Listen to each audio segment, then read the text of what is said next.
নমস্কার, আমি আপনাদের সাথী। আপনাদের প্রত্যেককে আমার একটা নতুন ভিডিওতে স্বাগত জানাচ্ছি। আশা করছি আপনারা সকলে ভালো আছেন।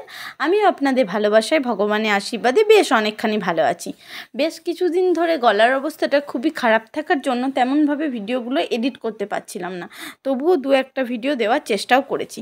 তো এই যে এখন রেডি হয়ে গেছি আর রেডি হয়ে যাচ্ছি কিন্তু আজকে একটা প্রাকৃতির কোলে বিরাট একটা সুন্দর জায়গায়, যেখানে কিন্তু প্রাকৃতিক সৌন্দর্যটা অপরূপ। আর এই যে এখন যাত্রাটা শুরু করলাম, এখান থেকে লাগবে 28 মিনিট।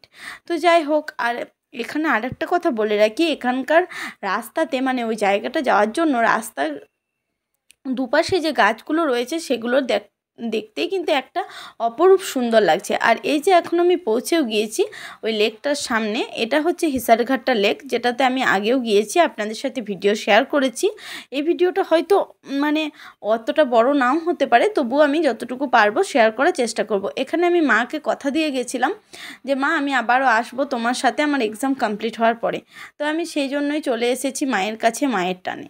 আর এখানকার বাইরের প্রাকৃতিক পরিবেশটা আপনারা দেখেই বুঝতে পারছেন যে কতটা সুন্দর। প্রাকৃতিক পরিবেশটা দারুণ দেখতে। এক তো হচ্ছে মন্দির হচ্ছে একটা শান্তির জায়গা, তার পাশে রয়েছে প্রচুর প্রচুর গাছপালা, আর তার সাথে রয়েছে একটা বড় লেক, যেটার কিন্তু আদি অন্তটাই জলে পরিপূর্ণ। আর এই যে এখানে দেখতে পাচ্ছেন, মানে এই যে একটু সামনে থেকে আপনাদেরকে দেখায়, এই যে নারকেল গাছগুলো, তো আপনাদের এটা কিছুক্ষণের জন্য মনে হবে কিন্তু কোনো সমুদ্রের উপকূলবর্তী এরিয়া। আর এই যে মন্দিরটাকে একটু ক্লোজ করে দেখাচ্ছি, এখানে কিন্তু এই মায়েরই মূর্তি রাখা রয়েছে। আমি জানি না, মাকে কিন্তু কথা দিয়ে গেছিলাম, সেই সূত্রে এসেছি, কিন্তু এটা কোন ঠাকুর বা কোন দেবতা তা কিন্তু আমি বলতে পারবো না, কারণ কি ওখানে আমি নামটা লেখা ছিল কিন্তু এদের এখানের ল্যাঙ্গুয়েজে, তো আমি সে কারণে বুঝতে পারিনি। যাই হোক, এখন মাকে প্রণাম করে নিলাম। আর এটা হচ্ছে প্রণামী বাক্স, আপনি ওখানে চাইলে কিছু টাকা যে যতটুকু আপনার দেওয়ার ইচ্ছা ততটুকুই আপনি দিতে পারেন মাকে। আর এখানে দেখতেই পাচ্ছেন আজকে কিছু পূজাও ছিল, যার কারণে মাকে কিন্তু খুব সুন্দরী ফুল দিয়ে পুরোটাই সাজানো হয়েছে। যাই হোক, এখানে দেখেও খুব ভালো লাগলো আমারও। আর এই যে এখন আপনাদের সাথে একটু মন্দিরের সামনের দিকটা শেয়ার করে দিলাম। এটা হচ্ছে ওই যে সিঁড়ি দিয়ে উঠলাম, দিয়ে এই মন্দিরটা প্রথমে একটা বারান্দা মতো করা আছে, তারপরে মেন মন্দিরটা। আর এইটা হচ্ছে আরেকটা দিক থেকে নিয়েছি, এটা হচ্ছে আরেকটা দিকের ভিডিও, মানে মন্দিরের এক দিকটা ওই রকম আর এক দিকটা এরকম। তবে মন্দিরটা যথেষ্ট সুন্দর, আর প্রাকৃতিক সৌন্দর্য এখানে কিছু বলারই নেই, মানে সমস্ত কিছুকে যেন হার মানাবে। তারপরে আবার রয়েছে এখানে কিন্তু একটা বিরাট লেক, তার জন্য প্রাকৃতিক সৌন্দর্যটা আরও অনেক গুণ বেশি হয়ে গেছে। আর এখানে এই যে অনেকে পূজা দিতে এসেছেন, বাইরেটাও একটু শেয়ার করলাম, এটা হচ্ছে মন্দিরের বাইরের অংশটা, তো খুবই সুন্দর। আর আরেকটা কথা বলি, এখানে লেখাও রয়েছে কিন্তু ওই যে বললাম পড়তে পারবো না, তো যার কারণে। আর এটা হচ্ছে বারান্দাটা, আর এখানে একটা ত্রিশূল মতো রাখা রয়েছে। এখানে কিন্তু প্রতিদিনই যখন যাই দেখি 3টে করে লেবু কিন্তু এই ত্রিশূলের মাথাগুলোতে মানে মুখগুলোতে আর কি দেওয়া থাকে। যাই হোক, মন্দিরের পাশাপাশি এখানে আরেকটা মূল আকর্ষণ হলো এই যে লেকটা, এই লেকটা যেখানে রয়েছে কিন্তু প্রচুর জল। আর আগে যখন এসেছিলাম তখন কিন্তু এই জলটাতে নামতেও পেরেছিলাম, তখন কিন্তু এতটা জল ছিল না। এখন তো বোট চলছে, মানে প্রচুর জল আছে।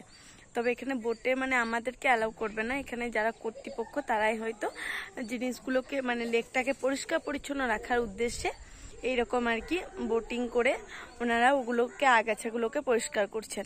তো চলুন আপনাদেরকে লেকটা একটু দেখায়। আর এই যে জলাশয়টি দেখছেন, এটা কিন্তু কোথায় শুরু আর কোথায় শেষ এক ঝলকে কিন্তু দেখে বোঝাটা খুবই মুশকিল। কতটা দেখতে পাচ্ছেন, শুধু যেদিকেই চোখ যাচ্ছে সেদিকেই শুধু জল আর জল। আর তার সাথে আবার মন্দিরটা, মানে এই মন্দিরটা আকর্ষণটা এই কারণেই অনেকটা বেশি, যেহেতু সারাউন্ডিংটা খুব সুন্দর।